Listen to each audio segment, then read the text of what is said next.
Hey, what's up, everybody? Welcome to another episode of 4GQ TV. And today we have a very special guest, and I'll get into him in just a moment so we can give him a proper introduction. But I have my co-host, Celebrity Pineapple Paparazzi Stop it. Pizza, Stop. Cerebral Paul. Nice. That's his podcast nickname on some days. Uh-huh. So, Joey, if you have any friends that are actively wrestlers that are willing to beat somebody up for me, let me know. I have a name, I have an address, a You know, couple of it's chokeholds, there's maybe. plenty of guys, and I may be one of them sooner or later that are that are down to pick up an extra $50, man. I'm That's telling you, it. be Yeah, careful. 50 bucks is 50 bucks, baby. That's right. Yeah. That's right. But today on the show we have Joey Thurman, and wow, I just want to say I looked at your IMDb. There's a lot of amazing stuff on there, a lot of amazing experience in entertainment industry, wrestling background, and also this awesome great movie that came out. It's like Clerks meets Ernest, meets Napoleon Dynamite, and it's called Nice. The Marks. It's Oh man, you play such a cool character in that, Joey. I just want to tell you. Thank But you. how did you get started in all of this? What was your go-to entrance into entertainment? Into entertainment, man. You know, the only thing that I ever wanted to do, and I say this from an absolute there was just no question from as early as I can remember. I can remember people asking, "What are you going to be when you grow up?" And just without hesitation, it was I was going to be a pro wrestler. That's it. That's what I'm going to do. And people would like, "Oh, okay," and they'd laugh, or whatever. And I remember growing up, and I'm like, I don't understand what you're laughing at because that's all I want to do. That's it. And so by the time that I had gotten, I started training uh, the beginning of my junior year of high school. So I was 16 when I started training in the ring, and by the time that I was maybe 17, I guess I had my first match, and then after that first match, I met a guy in the dressing room that was like, "Hey, we're shooting TV over in North Georgia," and that was a big thing because at the time when indie wrestling was still such a big thing, I can remember going to other parts of the United States and people asking, "Who did you work for in Georgia?" Georgia was such a grounded place to be. It was like, "Who did you work for in Georgia?" And we'll get into that in a little while. But the my second and third matches were both television matches, and Ooh. which was I had no business being on TV. My second and third match, I had no business whatsoever. But it grew from there, man. And I got to do a lot of really cool things, man. I got to work with people that I grew up just idolizing and watching on TV. I remember, the first time that I walk into a dressing room and Abdullah the Butcher is sitting in the dressing room, I'm like, holy crap. That's Abdullah the Butcher. I remember going to the local shows and watching him when I was little, and the guys that were working with him, Thunderbolt Patterson, Mr. Wrestling number two, Ronnie Garvin, Ole Anderson, these guys, and as my career continued, it was more of that. It was more of, the Junkyard Dog and the Samoans and Big John Studd and all of these guys. And so from the time that I was 17 years old, I had been around just these superstars, man. And that was, I knew that's where I was supposed to be. I mean, in all honesty, that was just like where I was supposed to be. I was at home when I was there. And so I made really good friends. I networked really well, and I didn't have a problem making the older guys look like they did when they were 20 years younger. You Right. know, because I was learning, man. I was just learning, and anyway, got to wrestle, and this one particular weekend, I think it was like a Friday, or it might have been two Saturday shows and a Sunday. Anyway, it was three shows that were like back to back that I was working on these indie shows, and I had booked. They were all booked separately. You weren't on a traveling crew where you would go to this town and then go with that crew to another town and so forth. And JYD was in the first night, and then the second night, it was JYD and Buddy Lee Parker, who was the head trainer at the time for WCW. And then the third night, these guys came in, and we were the only three that had been in the same town all three stops. So by the third night, I sat down, and when Junkyard came in and Buddy came in, I said, okay. I said, well, we're spending a lot of time together, so what are we going to do? We're going to spend more time together? And Junkyard, he goes, well, yeah, maybe. How would you like to come over and give it a go down in Lovejoy, which was the training facility for WCW? And I was like, yeah, sounds good. So I go down and worked out in front of those guys and Jody Hamilton, one of the original Assassins, that was just a legend, and got done. And Jody, he goes, go take a shower and then come down in the office and see me. So I went and showered, came back, and I sat down and we talked for a few minutes. And when I got finished, I came back home and my dad called and he said, so how'd it go? And I said, well, I don't know. I really don't know. I said, they were just, wide open with it. And so it went on about 2 or 3 weeks, and I'm like, okay, well, I can forget about WCW. That's not going to be a thing. And then all of a sudden I get a phone call, and it's like, hey, man, we're doing TV down in Augusta, Georgia. We'd like to bring you and see what you got going. And I went down there, man, and I had worked in some big houses up until then. I got to work for Global, which was for a little while was like the third largest wrestling office in the world, and that was cool. But Global was definitely on its way out. It was really, really struggling. And I went down there, and man, I was at home. I mean, I don't know any other way to describe that. It was just like, this is where I'm supposed to be, Nice. And we worked. I got in that night and hung out with all the guys, and that was the night. That was the night that I got hurt. And so it was my first night at WCW, and technically I was on the payroll for like another 2 years because they did pay me while I was recuperating and all that stuff, and they did. So the insurance and the medical and all that, they did pay for all my hospital bills, which were astronomical. These were $1993, and the total was well over $250,000.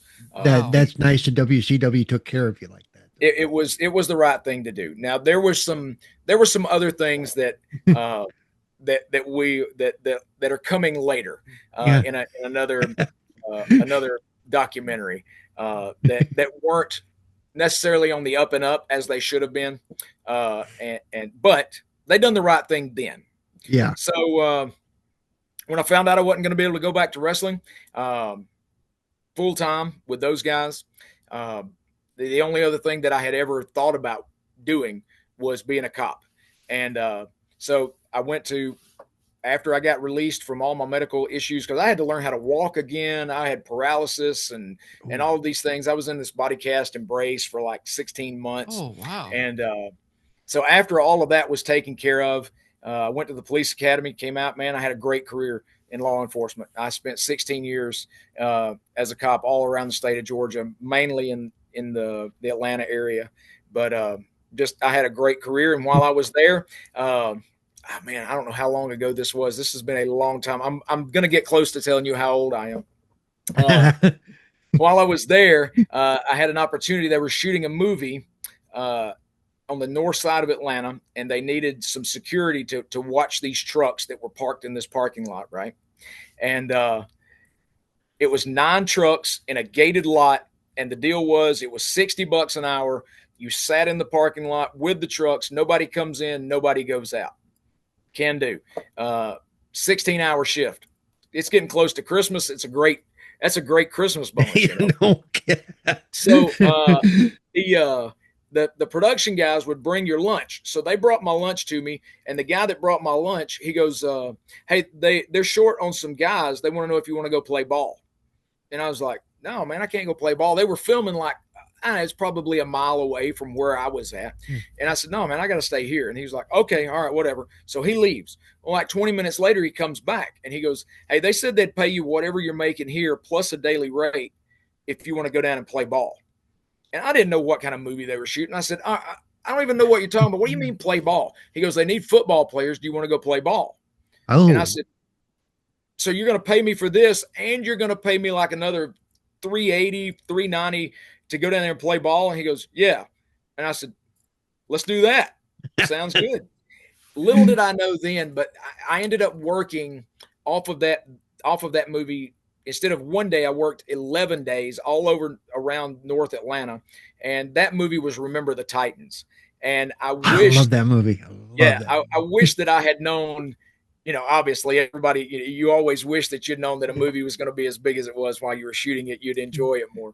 But that was my first movie. So that was how I got into the movies. I was still policing when I got into that. Yeah. Wow. I just got to say real quick, with your accent, the way you speak, and you're a cop, just thinking about you saying, what we seem to have here is a failure to communicate is right up there.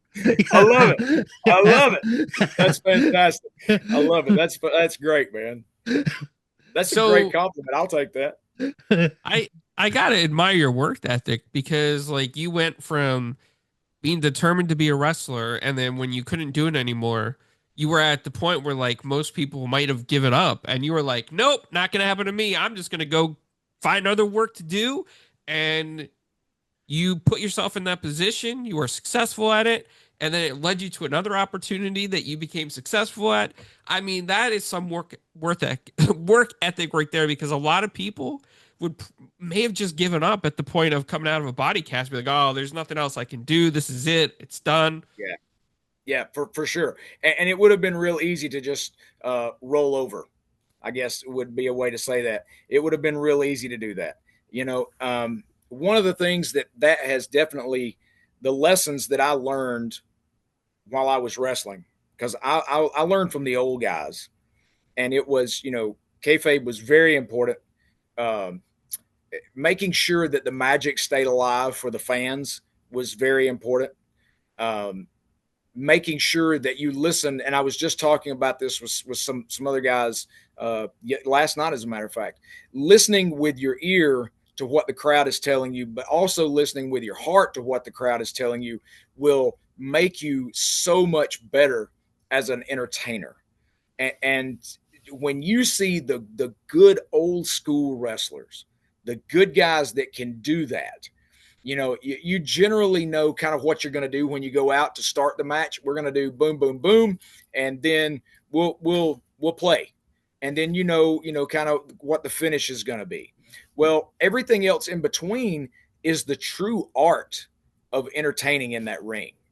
And when you got these guys, I can remember being probably, man, I don't know, maybe sixth, seventh grade. I watched Arn Anderson and Mr. Wrestling #2 in a building that probably had 5,000 people in it work for 45 minutes. Yeah. Doing nothing but an arm bar and a mass pull down to the mat. That was all they done. There was not one butt that hit the seat during that 45 minute. The entire building was standing up the entire match. That is the art of entertaining as a wrestler. Yep. And currently, because I mainly watch WWE right now, because the other stuff there is cool, and you can tell which ones are really good at that. Are really good at registering with the crowd and adjusting accordingly. And like, I don't know if you watch it currently, but like Dominic Mysterio, he loves getting booed. He loves getting that reaction. That's his thing. He feeds off it. Absolutely. I was always the heel, and it just, it was one of two things. You either want to be loved so much that they can't stand to see you lose, or you want to be hated so bad that they would kill you, but then they wouldn't be able to hate you anymore. Does that make sense at all, the way that I said that? Because I recently watched the documentary on Rowdy Roddy Piper. Yeah. And he he said he got stabbed like 3 times. He had to wear Oh a yeah, knife-proof yeah, jacket. Wow. absolutely, absolutely. It's amazing at the nights that I can remember staying in the dressing rooms because they were like, okay, you just can't go out. You've got to stay until we get everybody. We were working this one town, this little town over in Alabama, and it was packed. It was a full house, and man, I went out there and I can't remember what it was. Anyway, the underdog, the Yeah. baby face that everybody loved. I was trying to remember who it was that night. Anyway, this guy, I went out and screwed him out of his win. He had the other guy beat, and I went out and screwed him out of his win. And when I tell you that the crowd filled the ring full of chairs, I mean they were I always like to say that if I could get someone to waste their concession stand run on me by throwing the hot dog at me or the Coke or whatever it was, then I was guaranteed to be back in that town Yep. at least one more time. Yep. That's true. Which again, that goes back to what they were talking about on Roddy's documentary. He went out in a crowd in like LA or wherever and said he was going to do the Mexican national anthem and did La Cucaracha on his bagpipes. And they did exactly what you just said. They threw chairs, food, they riot, beer. That's fantastic. And he said, I loved it. He said it was, yeah, it's a guarantee. Without a doubt that you're coming back to that town. I'm gonna make my money at least one more time. It's the villain arc. Yeah, people love a good villain. Like, I mean, you look at comic books. People love Venom at first because he was a good villain. Now he's an anti-hero, but people loved him because he was a great villain to Spider-Man to an extent. I have a question for you. Were you ever the face at any point? The only time that I was the face, I had a time, my character, and I always made this joke. These guys would go out and work and they would come back just blown up, just breathing hard and just like, man, I went out there and just, I wore myself out for 30 minutes or whatever. And they're like, how are you not just dying out there? And I'm like, I don't have to work. I got a gimmick. I got a character. And my character was crazy and he was off the chain. He would go out. One of the things that I would do is I'd throw like 3 or 4 Alka-Seltzers in my mouth before I would go out. So I'm foaming at the mouth and spitting all this stuff everywhere. And he's just this really rank dude. And there was a time when me and this other guy were the tag team champs at this indie promotion. And it was something where he wasn't looking. One of the other guys hits him. He turns around and sees me, thinks that I done it.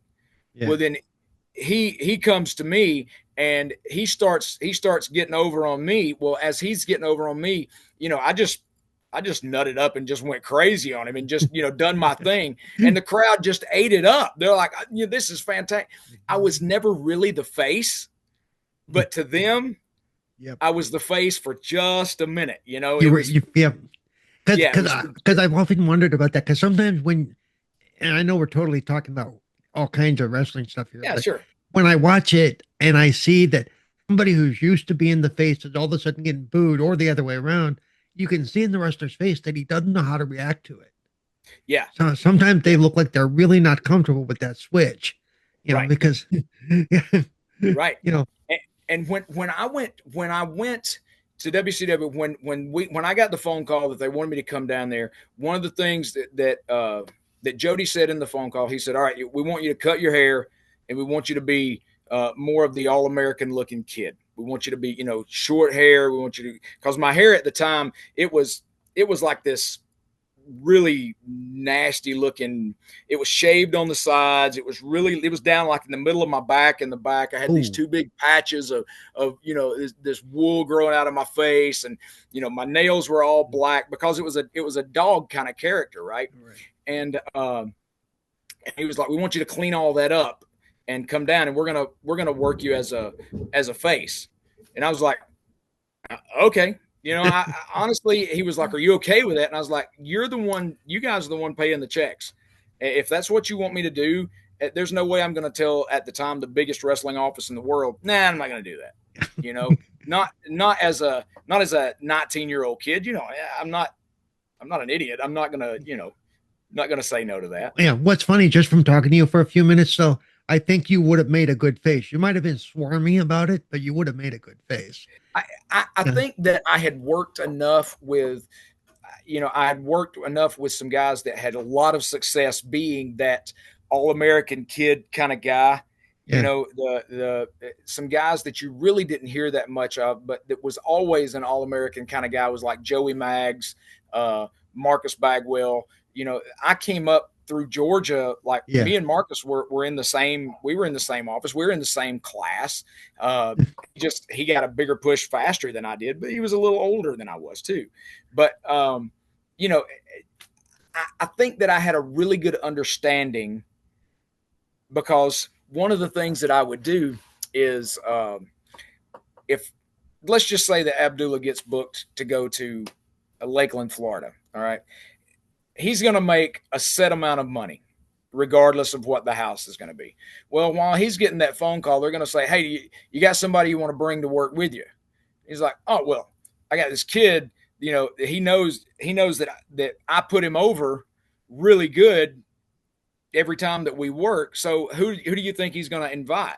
Well, he's going to invite whoever puts him over really well. Well, now all of a sudden, instead of making 25 or $50, I'm making $300.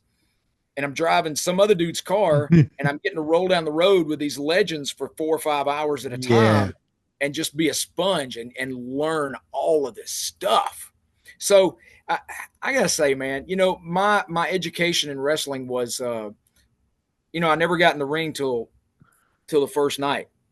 That was something else. The guy that trained me, we never got in the ring.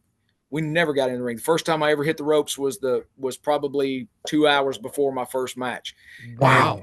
And the reasoning behind that was if you can do this in the yard, getting in the ring will be like climbing in the bed. It's gonna be just cake.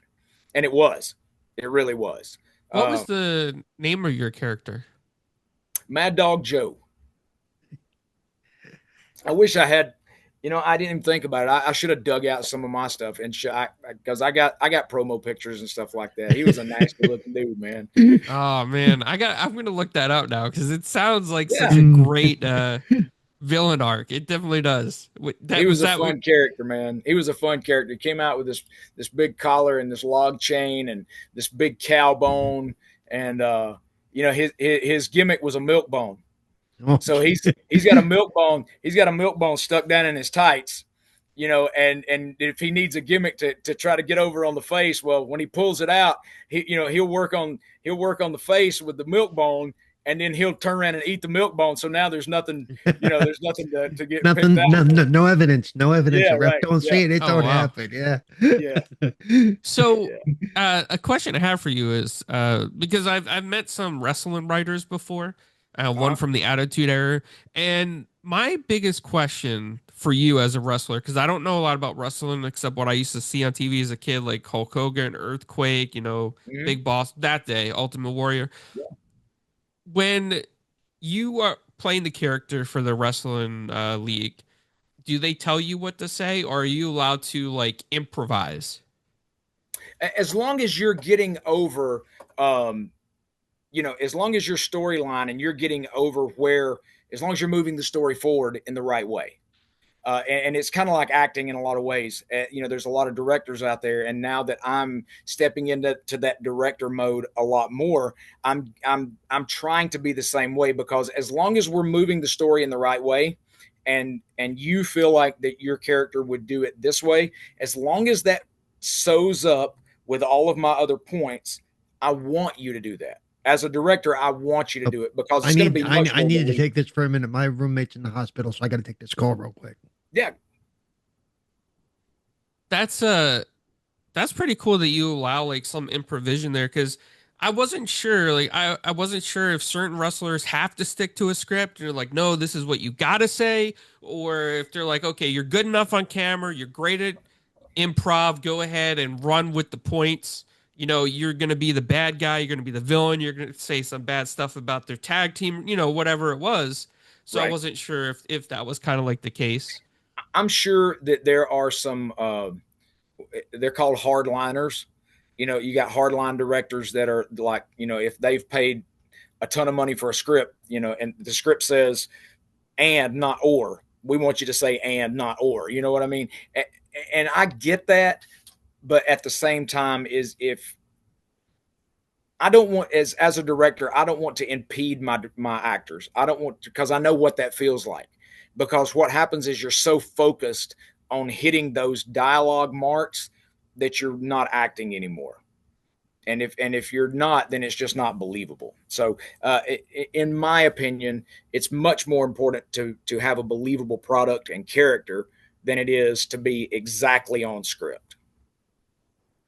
Would you say that, man, you look at wrestling today and it's become such a multi-billion-dollar industry, and it's grown in popularity, I want to say, compared to like when I was little and I used to watch it with my dad. I used to believe it was so real. I just want to say that, like, until when he Yeah. told me it was fake, that's when I was like, okay, I'm done with this. I'm done with Hulk Hogan. I'm done with Earthquake. I'm done with Big Boss Man. You know, You know, it's funny that you say that, but you know, it's as real as you want it to be, and the fans want it to be real because and as an entertainer, I want it to be real for you. The last thing that I would ever want to do would be to take the magic away. You know, it would be like a magician just blowing your mind with this awesome illusion and then spinning it around and go, okay, here's a step by step of how I did it. I you don't take that away from those people. Don't take that away from the audience because as an entertainer, it's our job to entertain. Those people are trusting us with a portion of their life, and they choose to give us that in an effort to separate themselves from whatever their daily life or whatever it is. They're wanting that experience. So I am a very very firm believer in things like and I understand a lot of the indie shows now, especially it's very important for the guys to sell T-shirts, to sell pictures, to do these things to help make some money because they're not making money, you know, and I get that, but I personally, if it was my show, I wouldn't allow intermission to turn into a WrestleCon. makes I sense. would I would want to make sure that my workers kept that magic alive. You would never, oh man, if you were seen, there were a lot of shows that if you were seen anywhere in the public's eye while someone else was working, you would get a fine.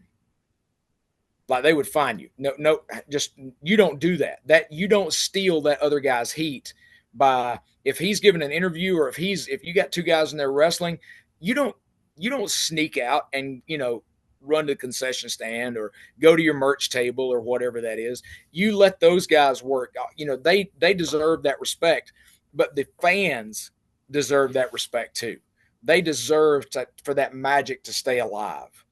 So that's my perspective. A lot of people don't agree with that, but that's just me. I feel like that the fans deserve, if they're giving us of their time, they deserve to get the full experience that they want.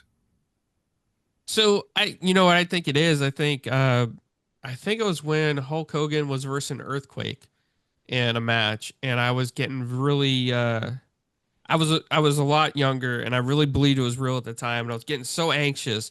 And my dad, that's when he turned around, he's like, this isn't real. He's like, I know some of the guys. This is not real. And then that just blew my mind because my dad knew Andre the Giant. He Yeah. actually used to go to my dad's pizza place off and on, and Uh-huh. when that destroyed it for me. That was like one of the biggest moments in my life where the magic was ruined, next to him hiring somebody that worked for him to be Santa Claus, but the guy had marine boots on, and I knew what marine boots looked like. That Right. ruined Santa. So the two biggest magic moment ruiners for me were those two Yeah. moments. Yeah. Yeah. And I'm not. I would never. Um, I would never say anything against your dad ever, but realizing that, and I really appreciate the fact that that made such an impact on you, because up until that point, everyone that you had seen had done a really good job keeping that magic alive. Yes, I would probably say at that point in my life, I believed I was the only fan of the Ultimate Warrior in my school because nobody in my school Yeah, watched wrestling, but I loved yeah, Ultimate Warrior. I liked the yeah. colors he had on, and he just came out. It seemed like he was always ready to, looking back now, I would say entertain. Like he really got into Right, character in the ring and stuff. right. Um, and man, that just Yeah. killed it. that, So that, so Joey, I have a question for you because I can remember Yeah. back the first wrestling match I went to. I grew up in California. Uh-huh. Did you ever go out as far as like the Pacific Northwest in that area? Yeah, yeah. Pepper Martin, Pepper Martin. That sounds so 60s familiar. and the 70s. Yeah, because I'm an old man, I was Okay. All right. but yeah, it had to be like 76, 77, somewhere in Yeah. there. See, 76, I was 4 years old. Shut up, quiet. Yeah. Yeah, I was going on 10. So yeah, that tells you where we're at. But We're not that far apart. but yeah, I remember. So Pepper, that was I actually did. Back in the South, I went to a wrestling match and I went to uh roller derby. You know, Oh yeah. back Yeah, because in the man. '70s it was big. It died for a while, then it Yeah. came back again. Yeah. About a decade or so ago, and Yeah. Yeah. Roller derby's cool, man. and then in the '90s, I actually got to go to see a WWF or WWE match. I don't remember which one it was at that point. Uh-huh. In Sacramento. And I actually, because of the way they had to get me to my seat, I got to go down through the tunnel and I got to kind of wave and nod at Bobby the Brain Heenan. Oh yeah, cool, man. Yeah. That's But awesome. I will say, seeing it live, it can't, even if you still believe in it or whatever, it can take Yeah. some of that away because you can see them adjusting. You can see the guy who's Right. supposed to be unconscious is scooching his ass over 3 feet so he's in the right place in the ring. Right. You Right. know? It is definitely kind of like it's kind of like watching a movie. When you're on set and you're watching a scene being shot, you're able to see all the peripheral. And I had this last film that we just finished. I was sitting in the video village. If you don't know what that is, the director and the director of photography, you sit in and you're looking at the screen, so you're seeing what the camera sees. You're not seeing the totality of the scene. And this one guy, he was just visiting set. He was a friend of mine, and he goes, "But man, what about this? This just doesn't look right. It's like this just doesn't look believable." And I said, "It doesn't matter because my audience is never going to see that. They're only allowed to see what I want them to see." And I said, "So just think about this little box, this little world." I said, "That's what I keep my audience in. I keep them in this little box." And it's kind of like that when you go to a live show versus watching it on TV. That's why because I've been on some set, when you see the guy doing this thing, it's because he's trying to frame what he's going to see. Yeah, exactly. Exactly. Yeah, absolutely. And it is funny that Carlo mentioned the Big Boss Man several times. He was probably the closest thing to a big brother that I had in this business. We're both from the same hometown, went to the same schools, had the same teachers. Ray was probably, I think Ray was six years ahead of me in school, I think.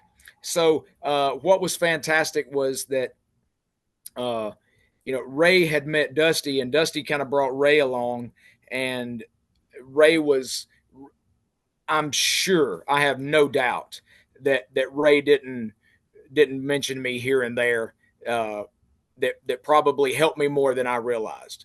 But I know him, and he's not the kind of guy that would have ever said, "Hey, I done this for you." You know what I mean? Yeah. It was just. I think it's funny because again, with your voice and the fact that you were a cop, and your big brother type was the big boss man who was basically a big old Southern good old boy cop. Yep, that's it, man. Yeah, absolutely. I want to say that, out of all the wrestlers I enjoyed, Ultimate Warrior was one at the time, Hulk Hogan. and I really loved the Big Boss Man because he like represented the good side. You know, like to me, he was like a hero. He was a good guy. He wanted to stop the villains in Yeah. wrestling. You know, You the know, Ray had one of those characters that was uh he was a face, but he never played the face. No. If you Yeah. watch his character, he never played the face. He just done the right thing. That was what his character was about. His character was about doing the right thing.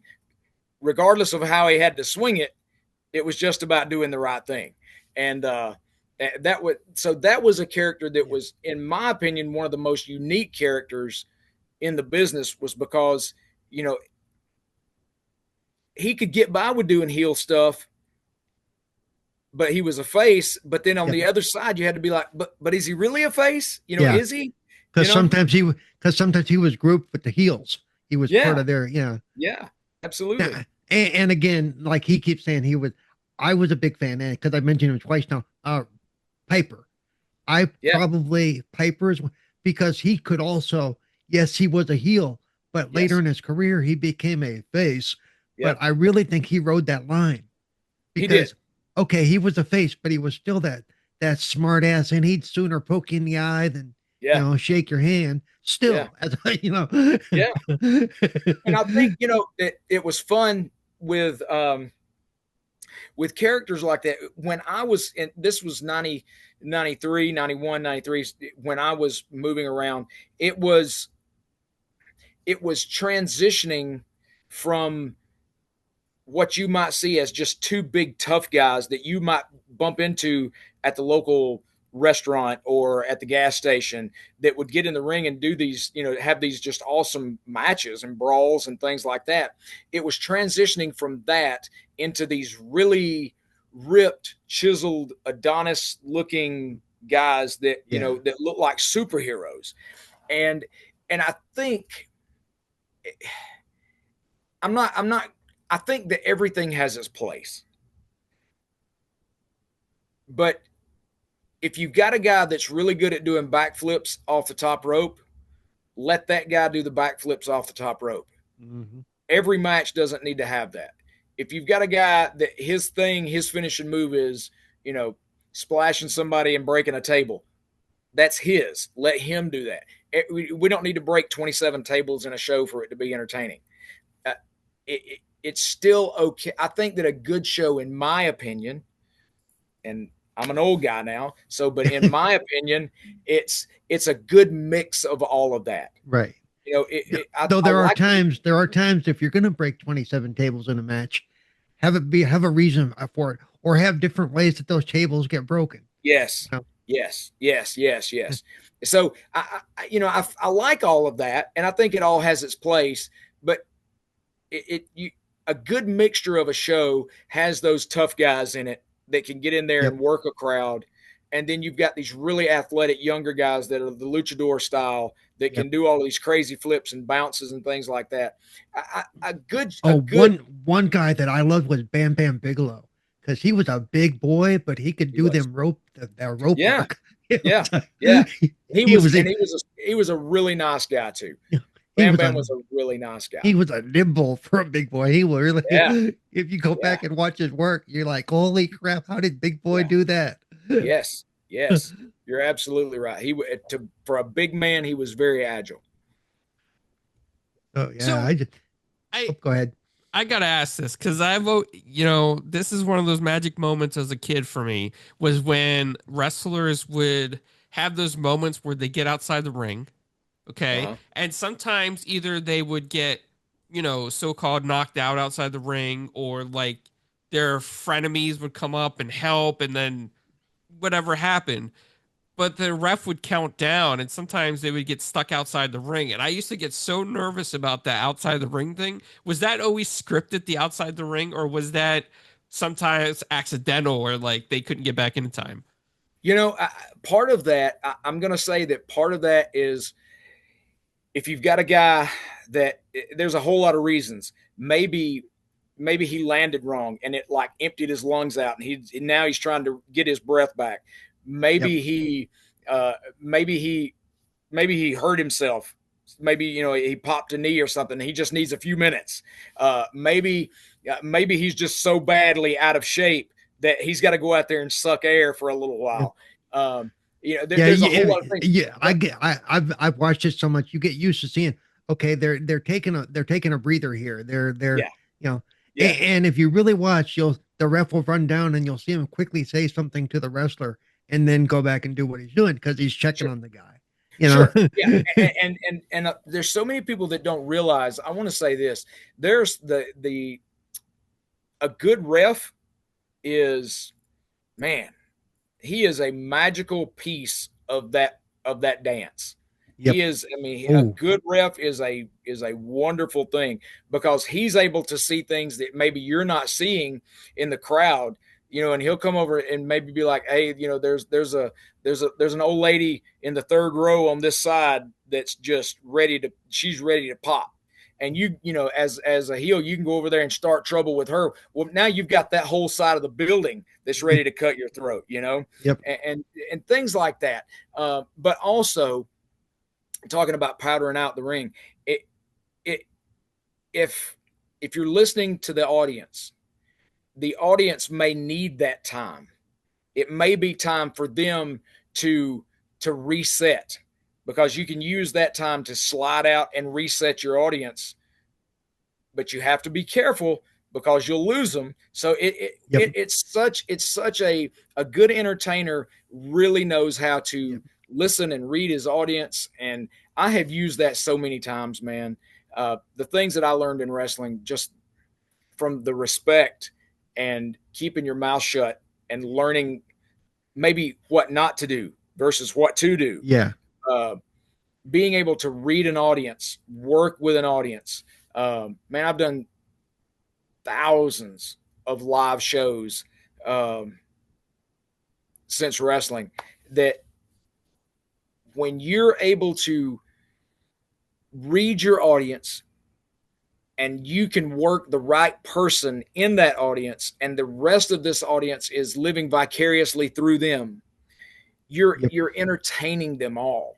I can't express that enough in live performance, because there's so many guys that go out and they do their show A, B, C, D, 1, 2, 3, and tomorrow they'll do it again, the exact same thing, the exact same way.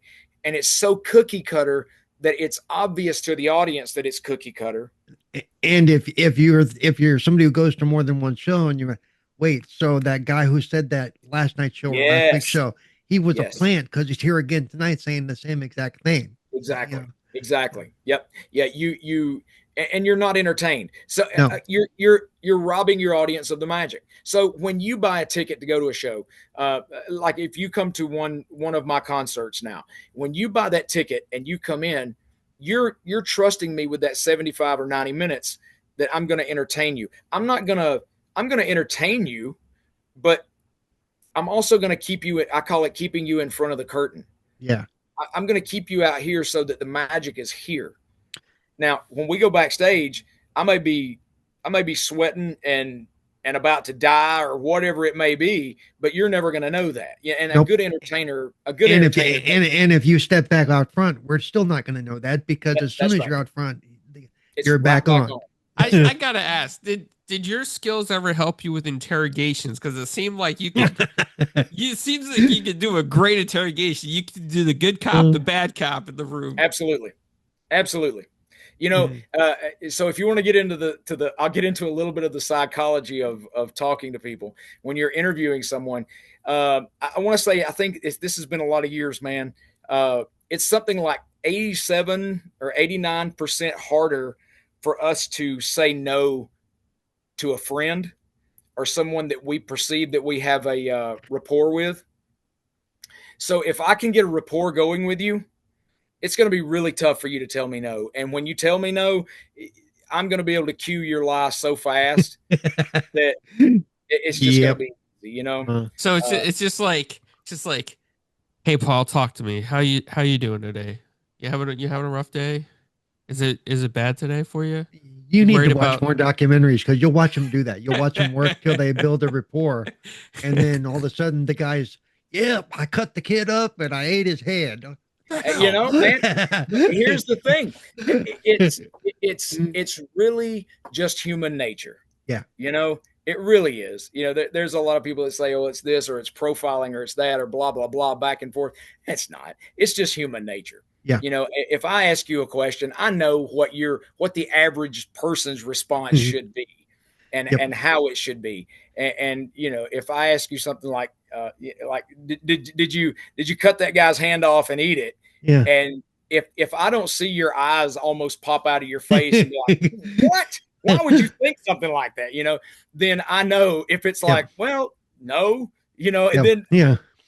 okay. Yeah. So you're saying there's a Yeah. possibility in there somewhere that you one thing I don't know how true it is, but I seen a few police and they say if the suspect is so nervous and jittery that he's bouncing around, that's one thing. But if he actually manages to like take a nap, that asshole's guilty. Okay. you can get if they're that comfortable, you know, and I've had people sit there and do things like this when I would ask them, you know, certain questions about, you know, who did this, who did that, or whatever.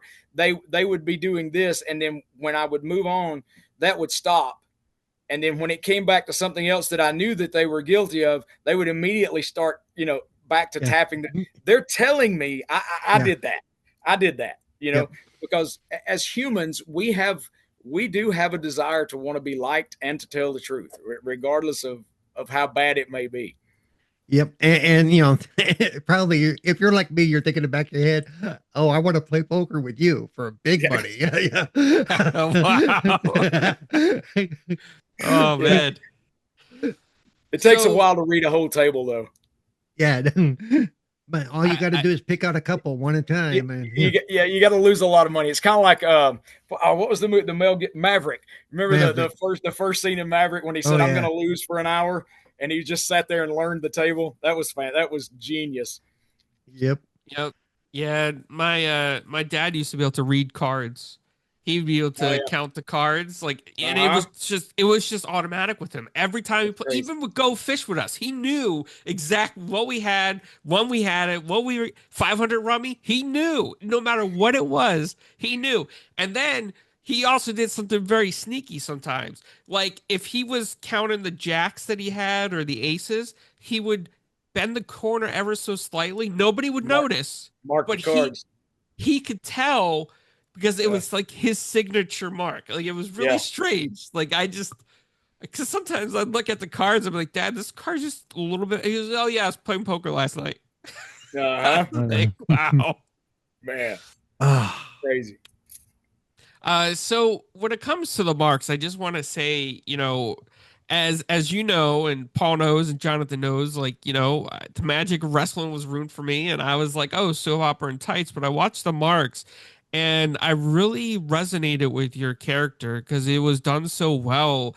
The attitude, the bravado of Jack Dixon was kind of like it was like a wow thing, you know, with him at times. And like even though he was kind of like on the down and out, like he was phasing out of popularity, he still acted like he was the man. Oh yeah, you know, absolutely. So I want to tell you this, just as we get into this, I want to tell you guys. So when the casting notices came out for the marks, right? Me and another guy that has wrestled for years. He's probably my best friend in the world. Just a super great guy. He's an awesome wrestler, man. I mean, he's a great worker and trainer. But he's also an actor. He's done a lot of stunts on a lot of different movies. We were on a couple of shows for the CW together, and when we were actually on that show, there was a show called Valor that ran for one season that he and I both were cast in that show, and when the casting notices came out that it was going to be a 90s kind of a sitcom, goofy wrestling movie. He came in one morning. He goes, "Hey, have you seen this?" And he shows it to me. And I'm like, "Do we know any of these people? You know, do we know any of these producers, any of these guys that are doing this movie?" And he goes, I have no idea who any of these people are. And I was like, all right. Both of us at that time we were doing, you know, 8, 10, 12 auditions a week. And it was during a dry spell where, you do 12 auditions a week and you weren't getting anything, which is just the ebb and flow of this business. And so I said, all right, let's audition for it. And I said, but we're going to do it so bad. I said, we're going to do this audition so bad. We're going to make these people realize how bad this can be. Because the notes, when it came like the production notes, it was like, do it this way, blah, blah, blah, blah, blah. And I said, nah, screw that. We're not doing that. We're going to do it this way. We're going to audition together, which is a big no-no. You don't ever want anybody else to be in your tape, right? You don't want anybody else to see you in your tape. We're sitting together and the camera is just as static as it can be, right? No camera movement, nothing. The lighting was horrible. We actually went in this old crappy room and it was just, there was nothing right. There was nothing right. We were both dressed completely out of character for what we were reading. And we started the script. We started the lines as it had, and then we went so far off the rails, but then we came back in like 6 minutes later, which is like, it's ridiculous. It's just ridiculously long audition. We come back in like 6 minutes later and done the finish. I said, let's do it like we're working. We'll start with the beginning. We'll fill in the middle, and then we'll finish with what they want to finish with. And lo and behold, man, like the next day, he calls and he's like, did you get an email? And I was like, I don't think so. I look at my computer. I'm like, yeah. He goes, this is for a table read. I said, yeah. I said, are you going? He said, I don't know. I was like, well, apparently it must mean that we're at least in the running if we're going to the read, And so we go down to the read, and it was set up really nice. It was like a really professional, nice table read in a place. And we go walking in, and Joseph, the director, he goes, hey, you're Joey. I'm Joseph. And thanks for being Jack, man. I really appreciate that. And I'm like, are you telling me that I got the part? And he goes, oh yeah, you got the part. And I'm like, that we hadn't discussed terms. We haven't talked about any of this stuff. Right. And I told Brian, I was like, well, apparently I've got like one of the lead roles. And he goes, well, what did I get? I said, I don't know, but you got something. And it was one of those deals to where if you want me to be the lead, you got to bring my buddy too.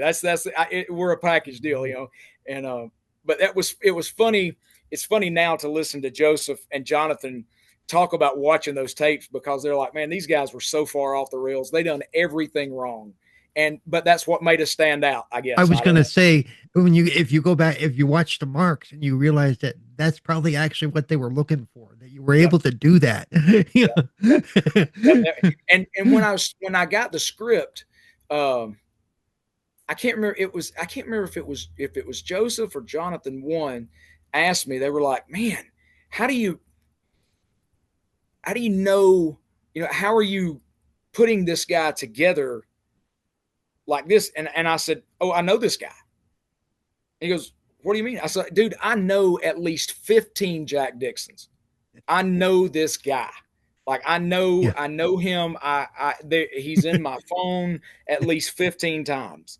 I was like, I know these guys. And, these guys one of them's name is Terry Bollier, but these guys, man, I know them, man, But yeah, and that's who Jack is. I'll tell you who I kind of built Jack around. I said he is a combination of every 1990s face and Reese Bobby, who was Ricky Bobby's dad on Talladega Nights. There you go. That's nice. Who he is. One part that really stands out for me with Jack Dixon, and it's because I go to a lot of conventions for coverages, is when you're at the table and you're doing the sign-ins, and I couldn't tell you how many times I have overheard and a lot of times it's not even the talent itself or themselves, but it will be like the what do you call it, handler or the agent that's there with the, and they're like, and they're just like, even if somebody knows them, right? They're like, oh, you know him? You're friends with him? No, you got to go through me. Like, I hear this all the time in the lines. They're like, No, I don't care that you went to dinner with him last night. I want $80 if you want a Yep. picture with him. Yep. And I'm like looking at myself and I'm looking at some of these celebrities that have their friends come and they're like, sorry, man, sorry. Like they don't Yeah. realize sometimes how cutthroat the PR agents are. But, and then I look Very. at your character, Jack Dixon, and it's like, okay, he was that PR agent plus that, Oh you yeah. know, yeah, he was Yeah. all that in one. He Yeah. was like, give me the And you got to money. realize, man, that those guys, they're created from some of these sleazy promoters, man. Where you get there and they're like, hey, man, the tickets weren't that good tonight, and I'll tell you, man, I was working in a town one time, and I had went with this guy that was just an absolute legend, and the booker came into the dressing room right before we were supposed to go out to work, and he goes, hey man, I'm waiting for the box office to get me the cash back here, and the guy's sitting there, and he goes, well, I got to have all my money before I go out. And he said, that's the deal. And he goes, I know, but it's like time. I need you, like, it's time. It snuck up. The match before didn't go as long as it was supposed to. And he goes, I don't know what to tell you.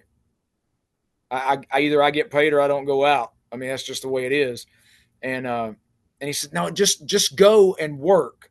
And I'm 17 years old at this time, guys. And I'm sitting, and it's like this little room, man. I mean, like this little, probably 8x8 little closet that's just him and I in dressing, right? And he goes, so are you telling me that you don't have my money? And he goes, well, I've got it, but I've just got to go to the front and get it. He goes, okay, we'll go get it. And he said, well, I don't have time. I'm not going to do that right now. And this guy, without blinking an eye, reaches down into his bag and pulls out this .45 revolver, thumb cocks it, and sticks it right in this guy's forehead and goes, I said I want my money. Oh wow. And I'm sitting in this dressing room and I'm like, this is it. This is how this ends. This is going to be the end of the road. This will do me in. This is over. And it's going to be a very strange obituary to explain. Yeah, I'm like, this is how my career stops right here, because nobody will ever book me after this, And the guy, he goes, fine, and he turns around, walks out. He puts the hammer back, sticks it down in his bag, and he looks over at me and he goes, that's your money that I'm getting too, right? And I said, I'm not saying a word, I just watched you thumbcock this hog leg and stick it in this guy's forehead. I'm going to do whatever you want me to do to get back to Atlanta. I have no problems with you whatsoever. Nice. But there's so many of those guys. There's so many of those guys that would do like, okay, at the end of the night, there's going to be a big run-in, all the, everybody, all the talent out of the dressing rooms, out into the ring, out into the arena. The big beatdown needs to last about 8 minutes. We're going to blow it out, and that'll be the end of the show. Well, while everybody's out, he's got the ticket money, and he's gone. He's taking off. Yeah, no doubt. Yeah. Now nobody gets paid, or they'll tell you, hey, there's some extra hamburgers or hot dogs in the the concession stand. We didn't make enough money to pay everybody. And so I put that line in the movie just because of that, because there's a line in the movie where Jack says something like, I'm sick and tired of these guys parading me out like I'm their show pony, trying to pay me with hot dogs or something like that. Yeah. Yep, because those things happen. Yeah. I mean, they happen on a regular basis. So that being said, to bring this back in, those guys that have lived that, I can see it from their point of view where they're like, nope, I'll sign for $25, but you got to buy my picture for 10, and because that's all I'm signing. I get it. I do get it. But at the same time, you've got to have some humility, right, to that as well. Yep. And what was I going to say? Oh, crap. I had something.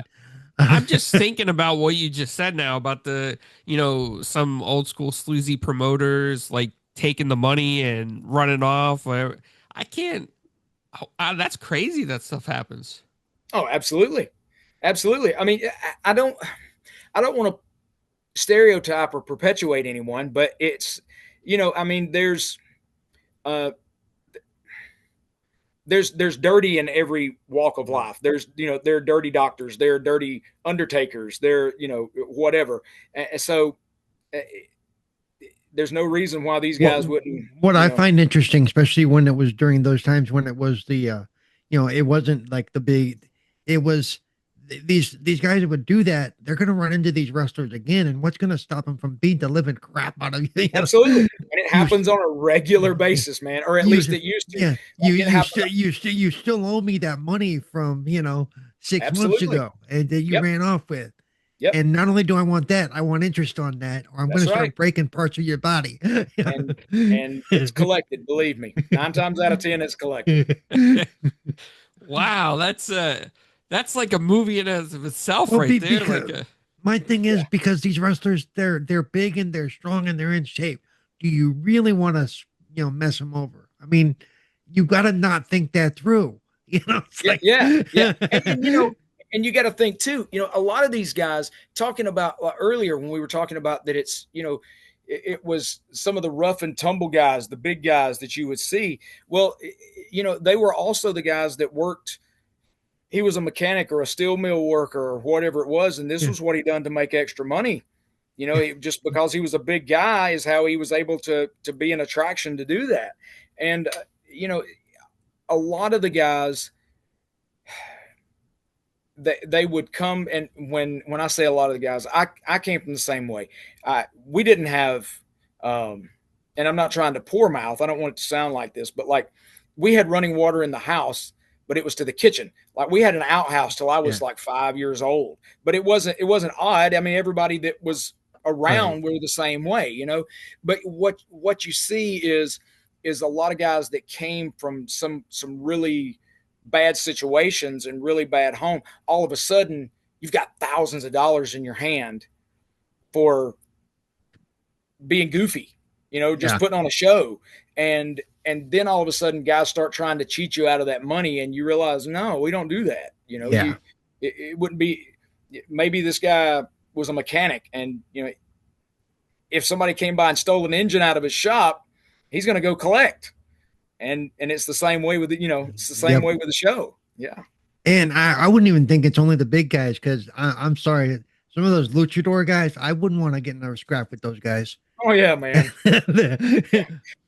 Yeah, they beat you up from 12 angles, and you don't know which one to go to next. Yeah. Absolutely.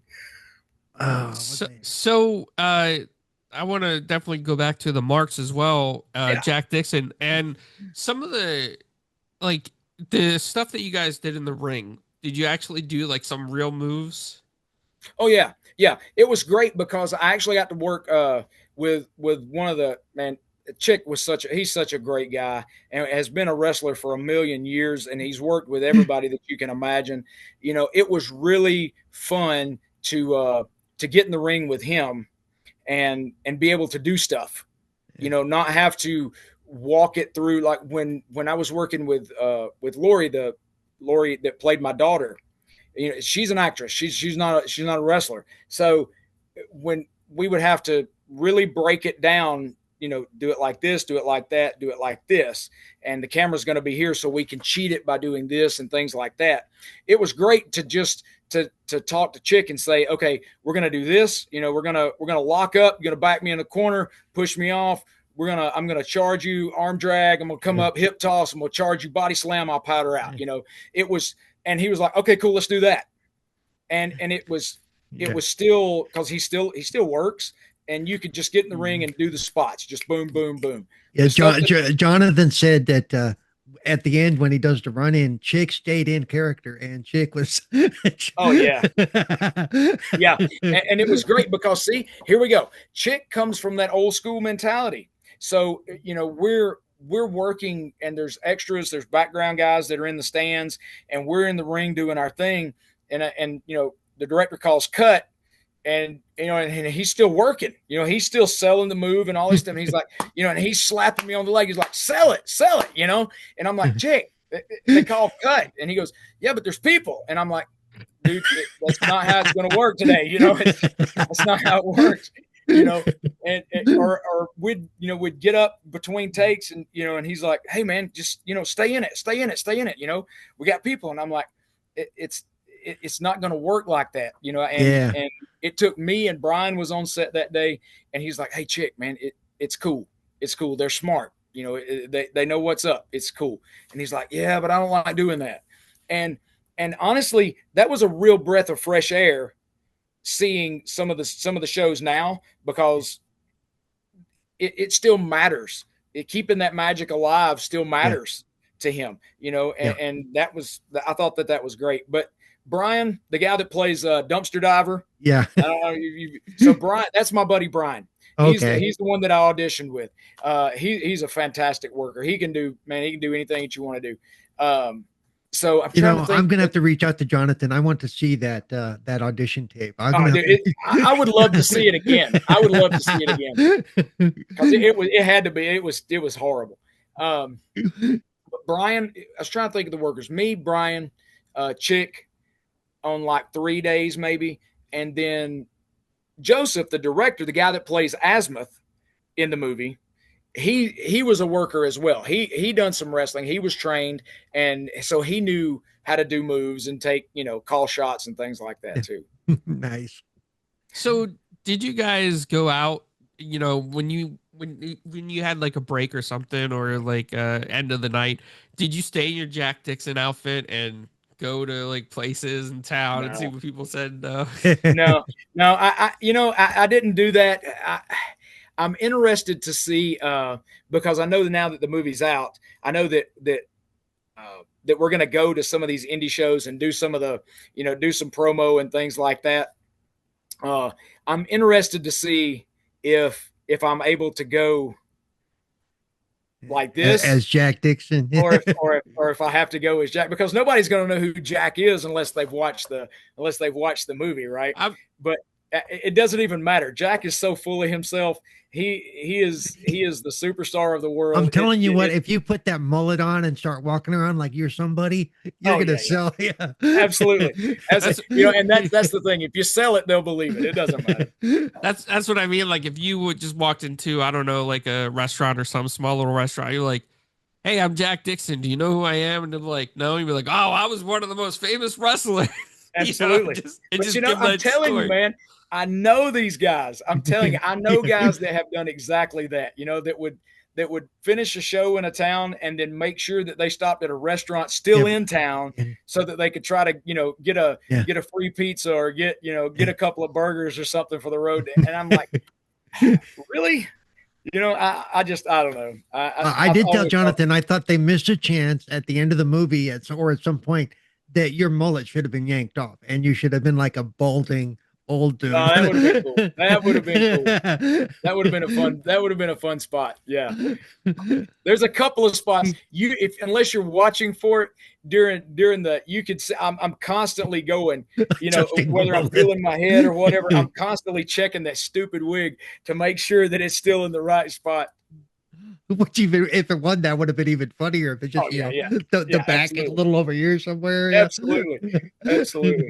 So one thing I'm very curious about, because the movie has a very unique perspective, right? Like it's the way it's filmed in such a special way that it looks like a cult classic hit, like like Napoleon Dynamite or something. It doesn't have it didn't need the blockbuster feel to it because it's got that cult feel to it. So I was curious, what kind of cameras? Do you know what kind of cameras they used during filming?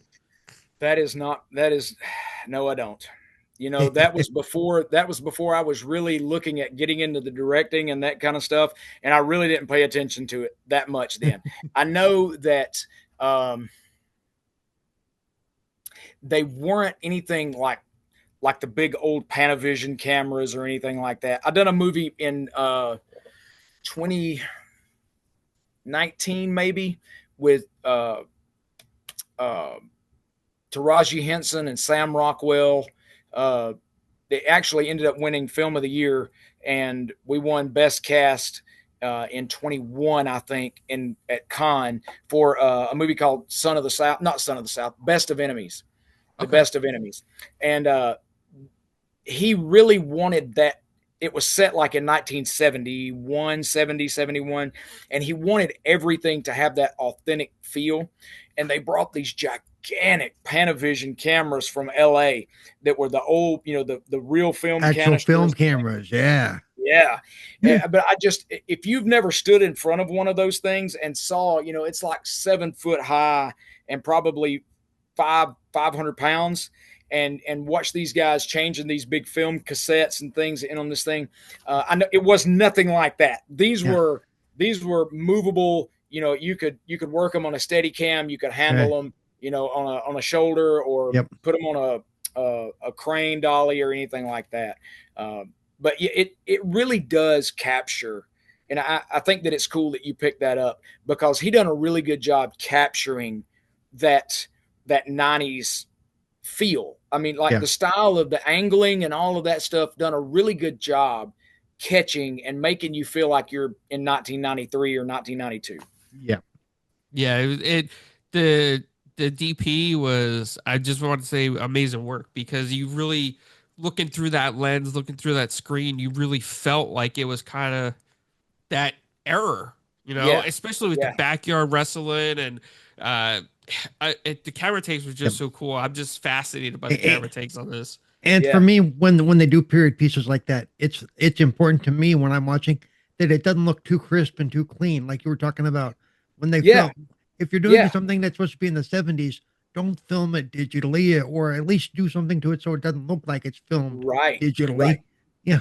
Yeah, and every character, every piece of the marks is Yeah. flawed. And I think that's you don't really realize that. A lot of people, if they've already seen it, they haven't realized that till I said that. There is something wrong with everything in this movie. Yep. And the ring is beat up, it's scratched up, the mat is tore up, the ropes don't match, the turnbuckles don't match, the Yeah. costumes look crappy. It's in these different backyards. Yep. The dressing room is an old barn, like a lawnmower shed. Yeah, there's something wrong with everything, and Right. I Because think that gives it so much character.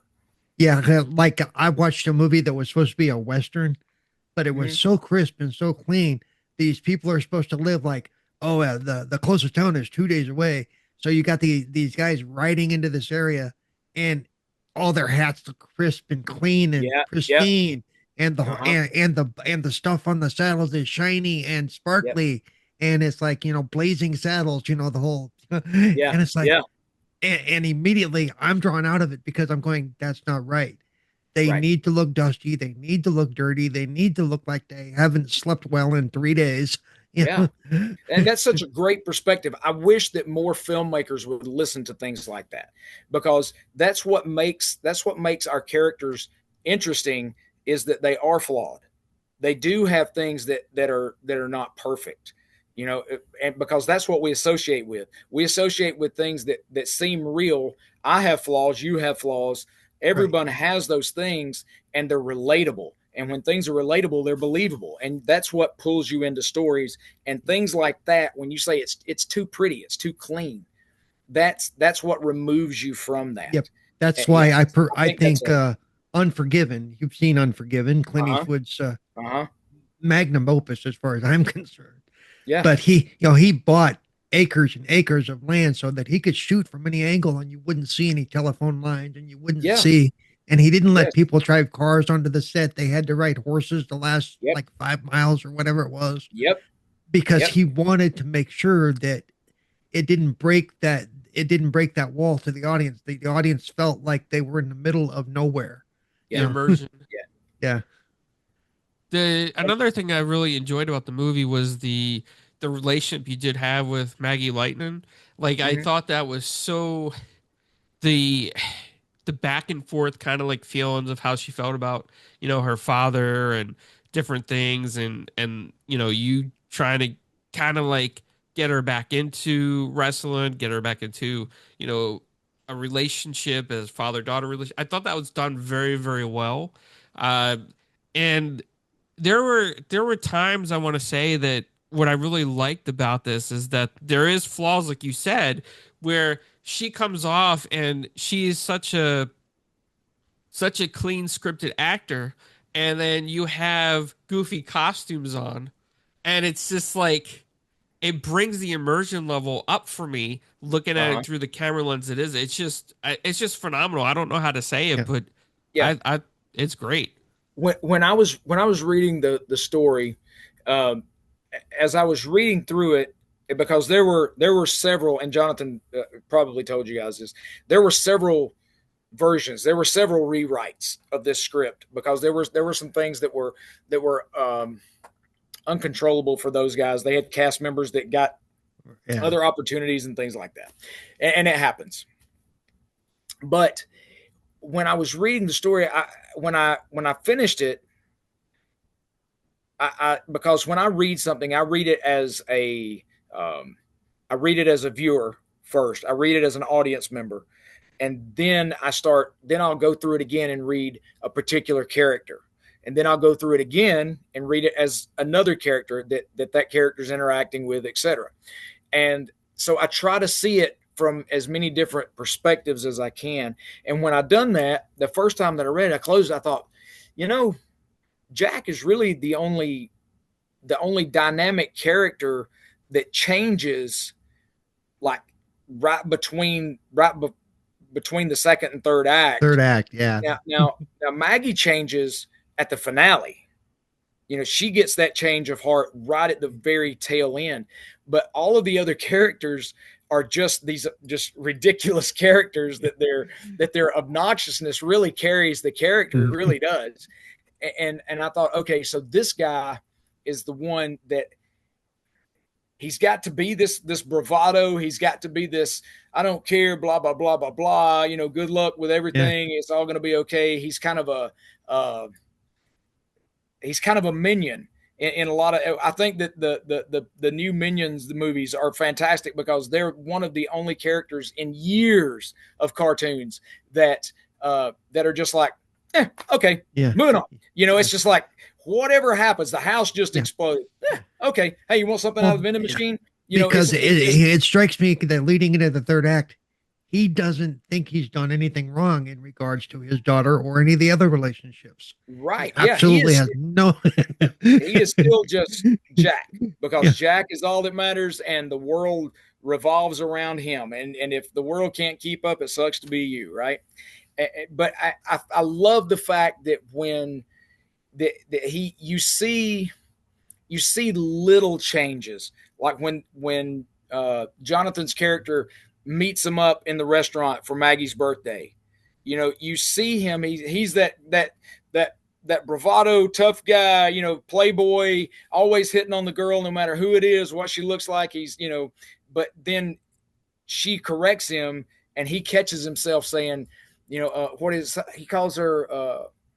I just wanted to come and see my baby girl. That's what it is. And then she yells at him, don't call me your baby girl. And he catches himself. Yep. And corrects it. And that's the first time that we see Jack have a little bit of human. That he actually heard what somebody said to him. Yeah. Right. Yeah, because Jack spends most of the movie thinking it's still like this was at the end of his heyday. So he still thinks it's 1980 something. Oh yeah. He's in the heyday. Yeah. He is the heyday. Absolutely. Yeah.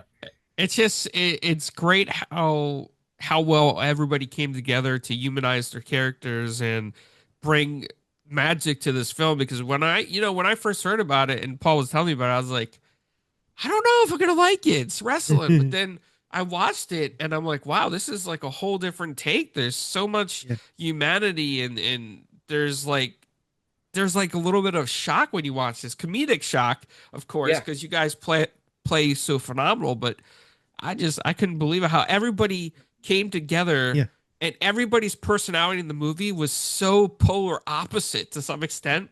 Like, Jonathan in the video store would be polar opposites to almost every other character in the movie. But when it came together, it was like this magical piece of film history. Yeah. You can tell that everybody that was a character in that, and the cast is huge. I mean, that's a that is a lot of cats to wrangle, guys. Believe me, I'm telling you, as a standing outside the box as a director, that would very easily be overwhelming because that is a lot going on. There is a lot of dynamic there. Yeah. And well, what But Jonathan said too was, you saw the early script and then they start seeing how you guys are all talking to each other and working with each other and going, okay, we need to give this guy a bigger part. We need to give this very guy a true. bigger part. We need Yes, to, yes, very true. Very so, true. And it did take on its own life. And that is kudos to those guys for being open to seeing that and saying, okay, we need to adjust on the fly because this is going to be better than what we have written. So let's adjust and let this happen. So we get down to like the last, I want to tell you this real quick because I'll forget it if I don't. We get down, it was like one of the last days of filming. And me and Brian were sitting talking. And I told Brian, I said, I just, all of a sudden, it was just like, boom. And he goes, what? And I said, nobody's had a gimmick. I said, nobody has gimmicked anybody in this whole movie. And nobody has pulled anything out of their tights and, done, hit anybody with a fork or a chain. Nobody has gimmicked anybody in this whole movie. And we're sitting there and he goes, well, who? And I said, the towel guy.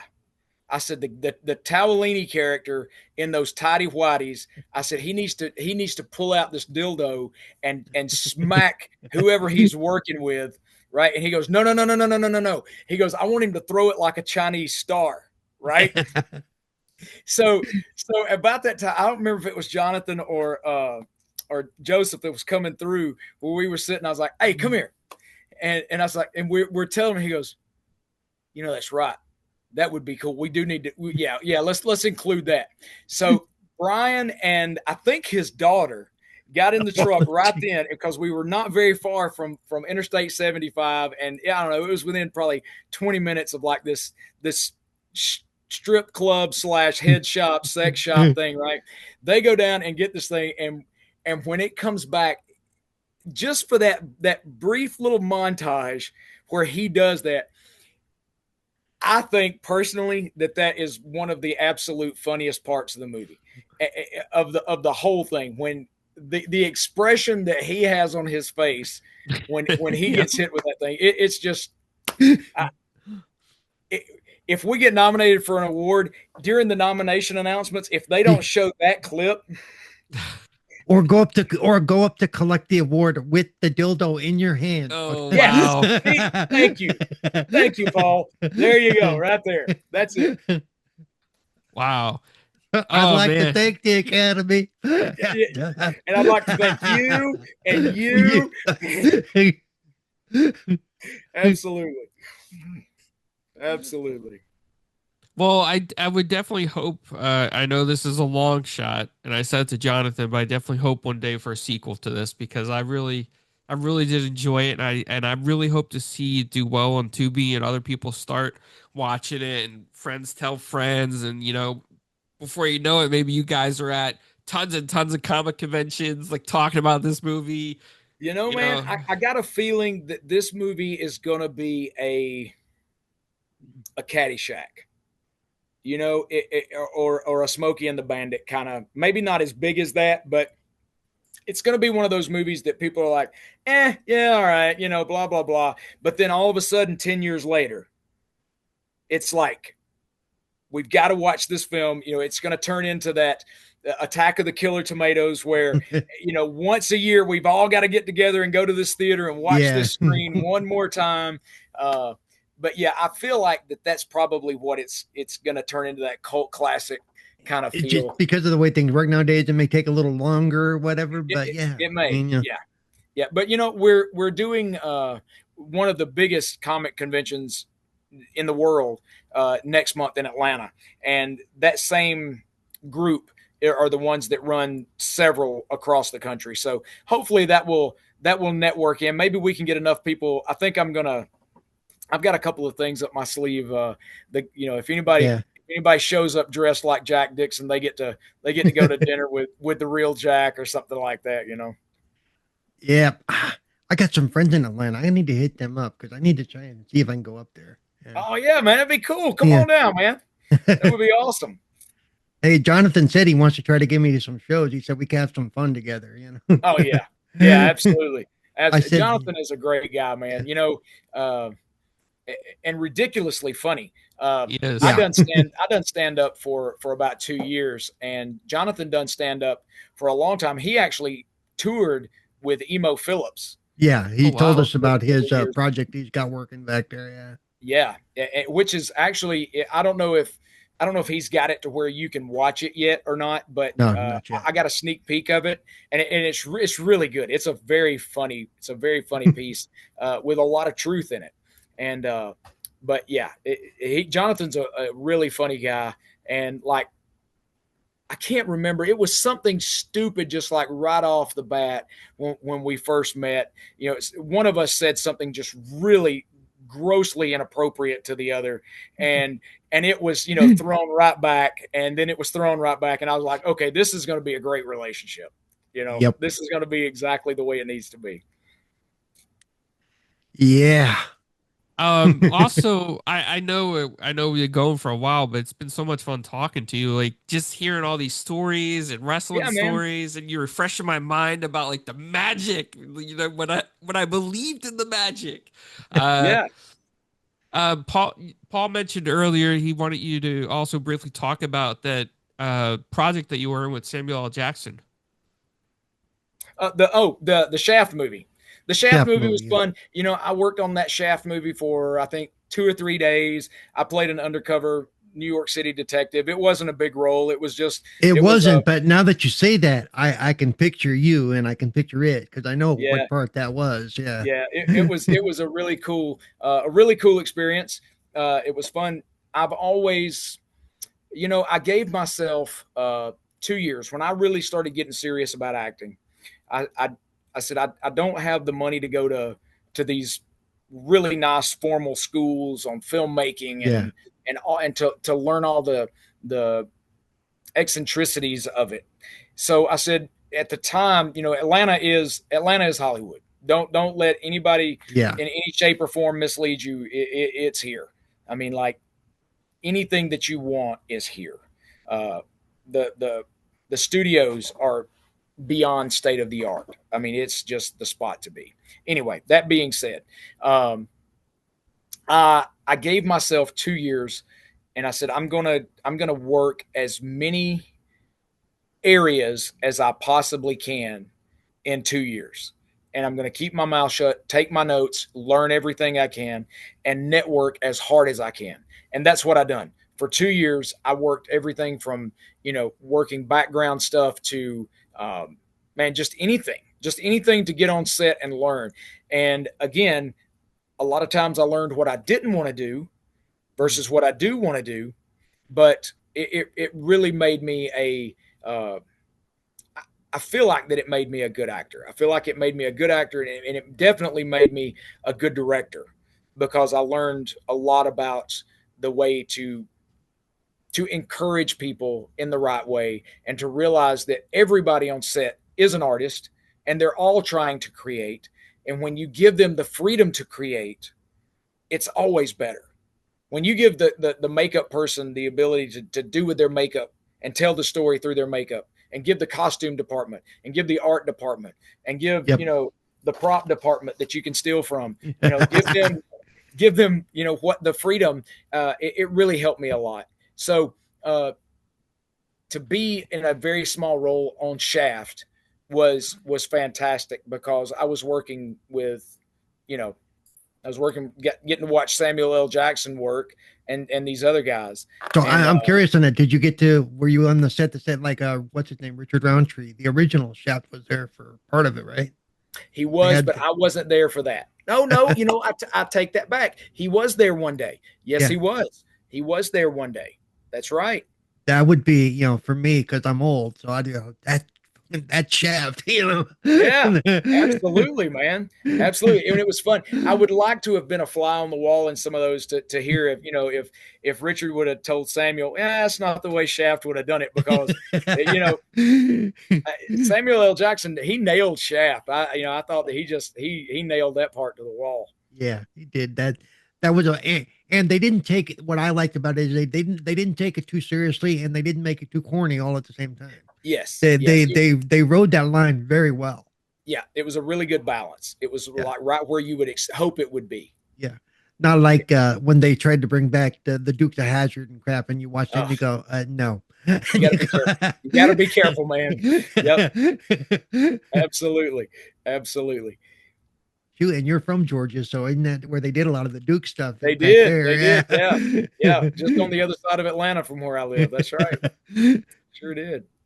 Yeah, I was just looking up Atlanta, and I'll tell you after the interview. But actually, one of my uncle on my dad's side, he's actually friends with a big movie studio kind of guy that owns a lot of property. And I want to Uh-huh. ask you if this is the studio lot. I'm not sure, but it looks like they have one in New York and one in Georgia.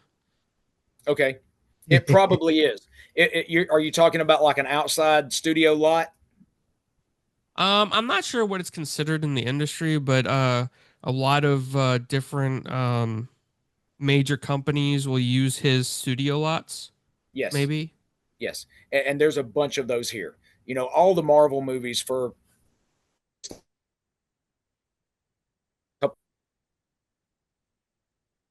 Oh, I think we're stuttering. shot here in Atlanta. Okay. Uh-oh.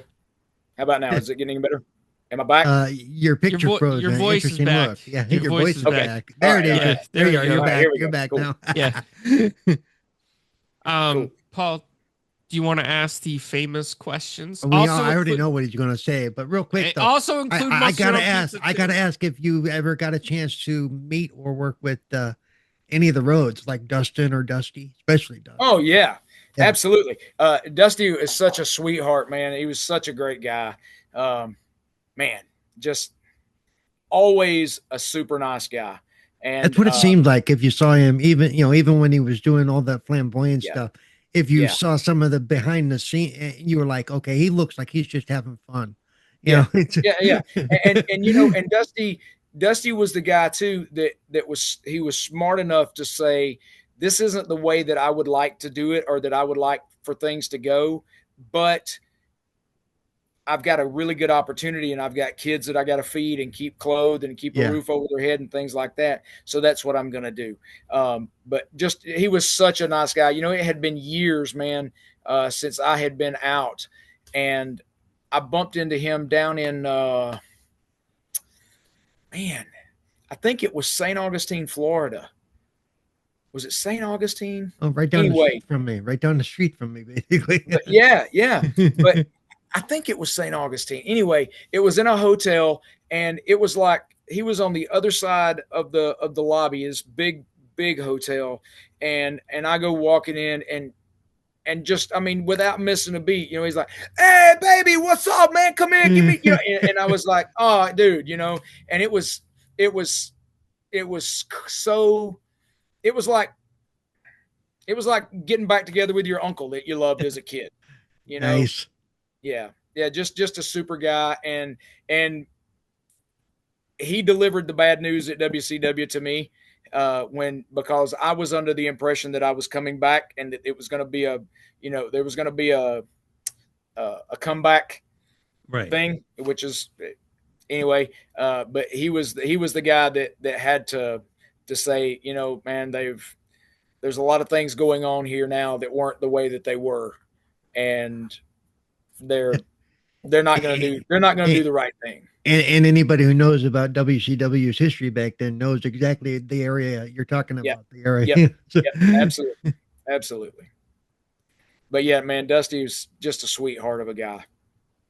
Yeah. I follow Dustin on X Twitter, and he Uh-huh. seems like he's a lot like the same way, that he's a very caring, giving person, and Yeah. And Yeah, so does I haven't- Cody. So does I Cody. haven't, But got- I I haven't hung around either one of those guys enough to know, yeah. other than just seeing them, with their dad a couple of times here and Yeah. there, but and they were young, man. They were Yeah.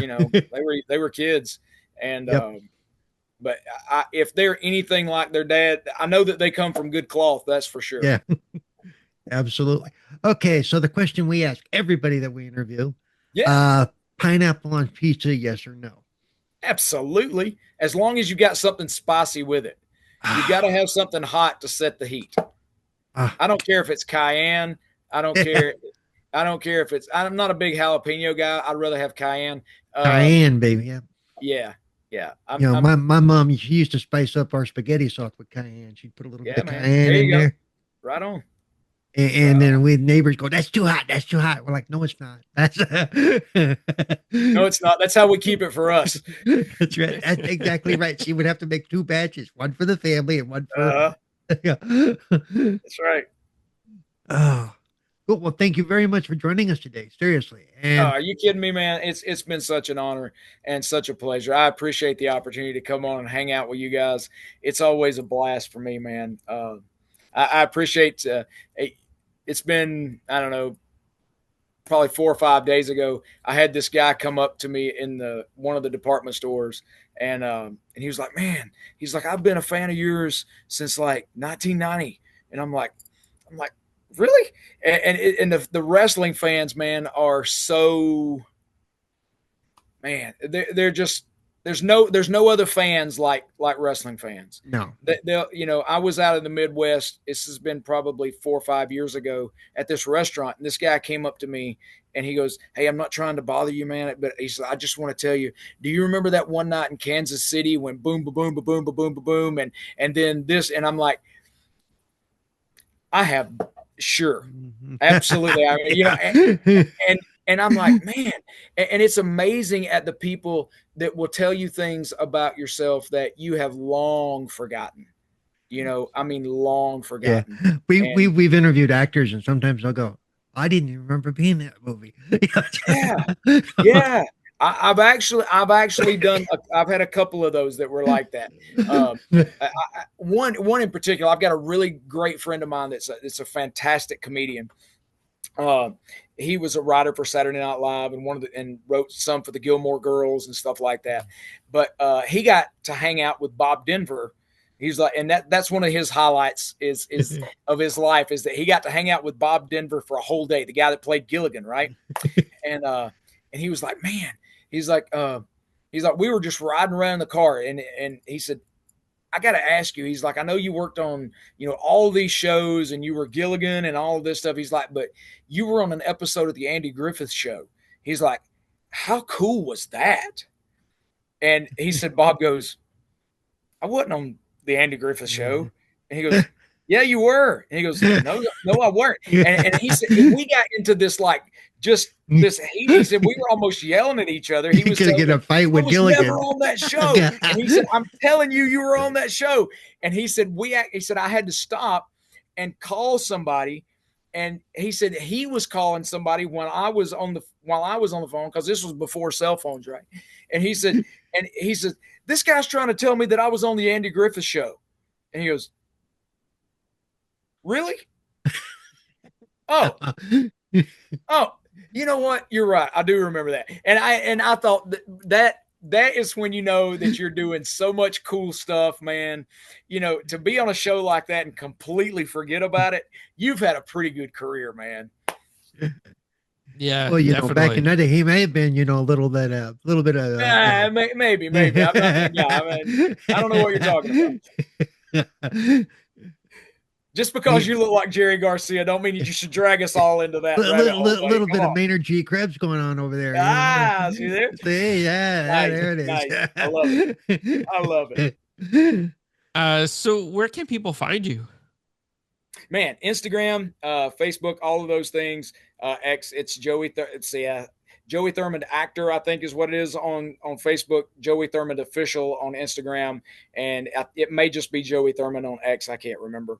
But yeah, I'm out there. We just actually had a premiere for I directed some stuff.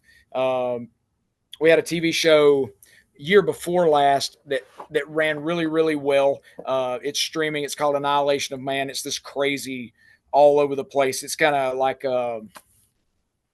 Natural Born Killers meets Pulp Fiction. Oh, It's just like this. nice. Yeah, it's all over the place.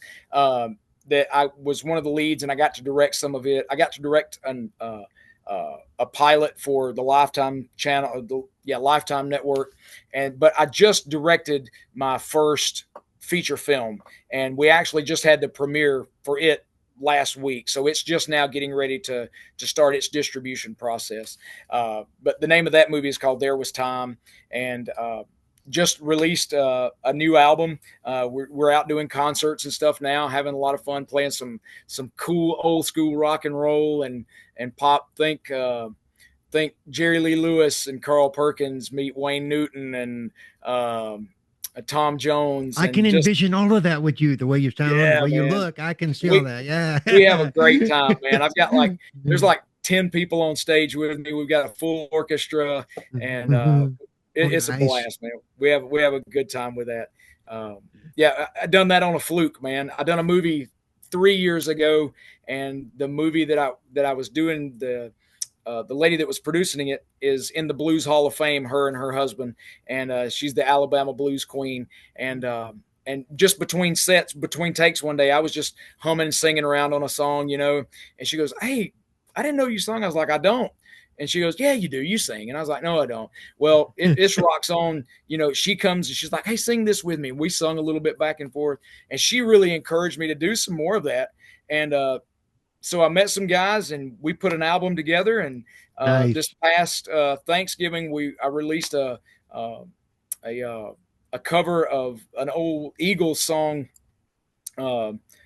"Please Come Home for Christmas," and yeah.